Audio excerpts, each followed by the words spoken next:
नमस्कार नमस्कार आज आपण छानपैकी सुंदर ढोकळा बनवणार आहोत। ढोकळ्याची तयारी करूया।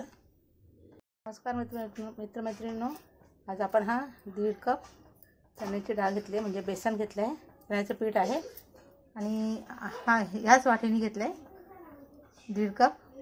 आता आपण त्या मिश्रणासाठी थोडंसं पाणी घेऊन या वाटीत 1 चमचा लिंबू, 3 चमचे साखर टाकूया, थोडंसं मीठ। हे मिश्रण पूर्ण छानपैकी हलवून घ्यायचं, म्हणजे हे मिश्रण पूर्ण असं बारीक व्हायला पाहिजे, त्यातच पातळ व्हायला पाहिजे। पहा, आपण ढोकळ्यामध्ये लिंबू सत्व, साखर आणि मीठ, पाणी हे विरघळलं चांगलं बसतं ह्याच्यामध्ये। आता आपण ढोकळा तयार करूया। ढोकळ्यासाठी आपण हे मिश्रण तयार करून घेतलं, मीठ, साखर आणि लिंबू सत्व। हे आता पूर्ण त्यात विरघळलं तयार होईपर्यंत पण ते कढई घ्यायची, कढईत पाणी टाकायचं, हा स्टँड ठेवायचा आणि त्यावर आपण आता बॅटर तयार करून ह्या टोपामध्ये तुम्ही कुठलाही ठेवू शकता। माझ्याकडे हा डबा होता, त्या डब्यात ठेवते।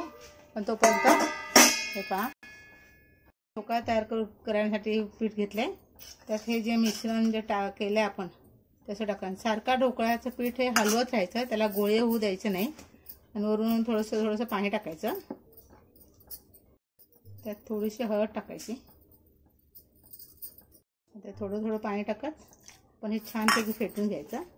ते एका डायरेक्शनने फेटायचं।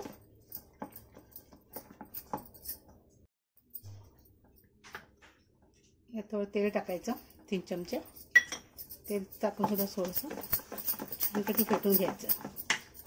आता इनो पावडर टाकायची। आता यात हा पूर्ण इनो पावडर टाकून द्यायची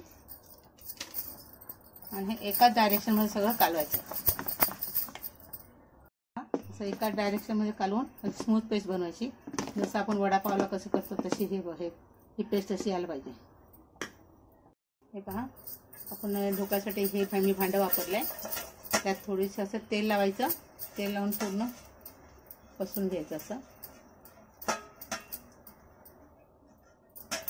हे सगळं या भांड्यात टाकून द्यायचं। ठेवली होती गरम पाण्याची, त्यात हे आपण भांड्यात ठेवून वर झाकण ठेवून देऊया। असं पुन्हा झाकण ठेवायचं, ते बरोबर 25 मिनिटं हे ठेवायचं। त्याच्यानंतर मग तडका हे आपण झाकण काढून गॅसवर हा हे भांडा ठेवलाय, त्यात तेल टाकलंय, त्यात मोहरी, जिरं, कढीपत्ता टाकायचा आणि थोड्याशा मिरच्या सुद्धा टाकायच्या।